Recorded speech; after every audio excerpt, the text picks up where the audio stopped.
Let's talk about lands on the run. Our commander is Jolrael, Voice of Zhalfir. For 2 green and a blue, we get a 3/3 human druid. Our commander says, at the beginning of combat on your turn, up to 1 target land you control becomes an XX green and blue bird creature with flying and haste until end of turn. Where X is the number of cards in your hand, it's still a land. Whenever a land creature you control deals combat damage to a player, draw a card. So the goal of this deck is to make our lands into creatures, draw a lot of cards off of that, and win the game by dealing our opponents combat damage. So let's talk about the ways we're going to turn our lands into creatures. We have Embodiment of Insight. This creature lets our land creatures have vigilance. It also has Landfall. Whenever a land enters the battlefield under your control, you may have target land you control become a 3/3 elemental creature with haste until end of turn. It's still land. We also have Jolrael, Empress of Beasts. We can pay 2 and a green, tap Jolrael, discard 2, and until end of turn, all lands target player controls are 3/3 creatures that are still lands. This is a powerhouse in this deck. The more lands we have that are becoming creatures, the more potential combat damage we're dealing to our opponents. The only downside of this card is that our lands are now potentially susceptible to board wipes and removal. So that's something to keep in mind. We also have Kamal's Will.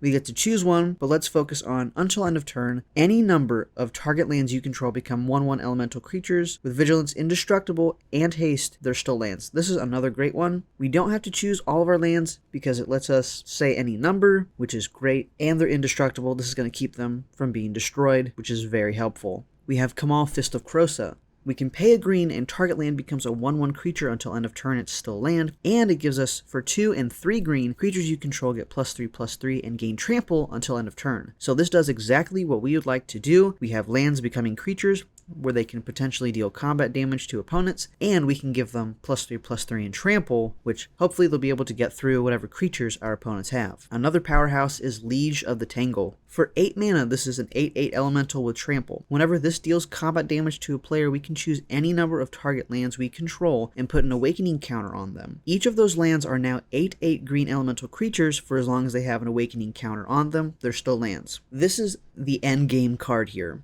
Whenever our lands are creatures, and now they're 8/8s, they're dealing combat damage, we're drawing cards. This is one of the ways we're going to end the game. We also have Rude Awakening. We can choose one, and we would choose, until end of turn, lands you control are 2/2 creatures, and they're still lands. We have Sylvan Awakening. Until your next turn, all lands you control become 2/2 elemental creatures. With reach, indestructible, haste, they're still lands. And this is for 3 mana, and it's a sorcery. Next, we have Tatyova, Steward of Tides. This is a powerhouse as well. For 2 green and a blue, we have a 3/3 Merfolk Druid. Land creatures you control have flying, which is going to help with evasion if we don't already. And it says whenever a land enters the battlefield under your control, if you control 7 or more lands, up to 1 target land you control becomes a 3/3 elemental creature with haste. It's still land. And I say this is a powerhouse because giving our land creatures flying is really going to help with evasion. And the cost of this card, only 3 mana, I think this is excellent. And the last card I want to talk about is Waker of the Wilds. This is going to cost us 2 and 2 green for a 3/3 Merfolk Shaman. We can pay X and 2 green to put X +1/+1 counters on target creature we control. That land becomes a 0/0 elemental creature with haste. It's still land. So now we can permanently make lands into creatures. We don't have to do until end of turn anymore. This is another great card for us to start making our lands into creatures and having us draw more cards. Speaking of drawing more cards, let's talk about Keeper of Fables. For 5 mana, it's a 4/5 cat. Whenever 1 or more non-human creatures you control deal combat damage to a player, draw a card. So we can get up to 3 cards with our 3 opponents each combat, and that's not including the cards we're getting off of our commander. Let's talk about Reconnaissance Mission. Whenever a creature you control deals combat damage to a player, you may draw a card. So we get this on top of our commander from that card draw, and we're going to have a lot of cards in hand, making our lands from our commander even bigger. We also have Shamanic Revelation. For each creature we control, we're going to draw a card, and if they have power 4 or greater, we get 4 life off of each of those creatures. Tatyova, Benthic Druid. An amazing way to draw cards if you are a Landfall deck, because for 5 mana, we get a 3/3 Merfolk Druid. Whenever a land enters the battlefield under your control, you gain 1 life and you draw a card. We also have Urban Evolution. I love this one. For 5 mana, we draw 3. We can play an additional land at sorcery speed.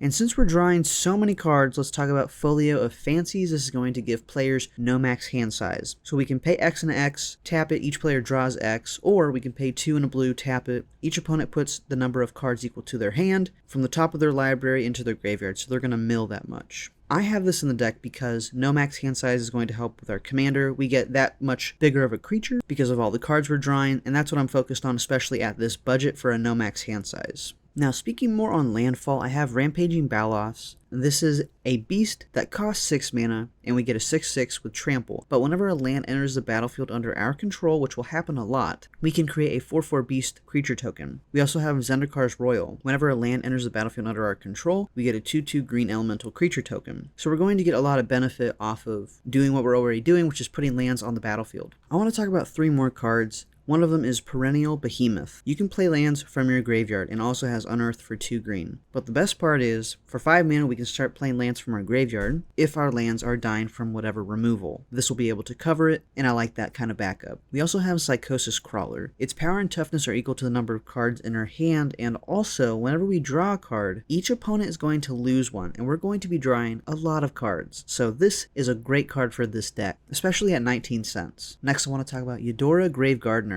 When another non-token creature you control dies, you may return it to the battlefield face down under its owner's control. It's a forest land. Why is this in the deck? Because we don't really lose that creature. Our commander can always use it again because we can turn our lands into creatures and we get to draw cards off of that. So I think this one, for this deck, can be very good.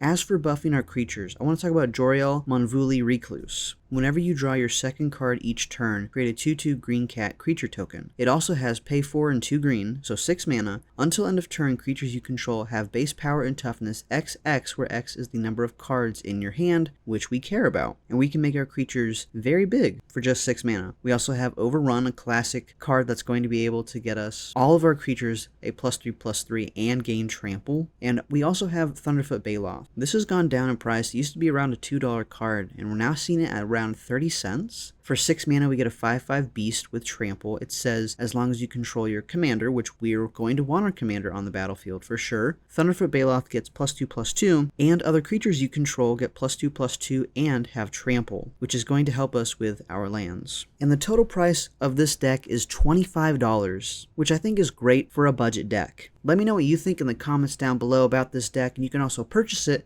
in the description. Thanks for watching.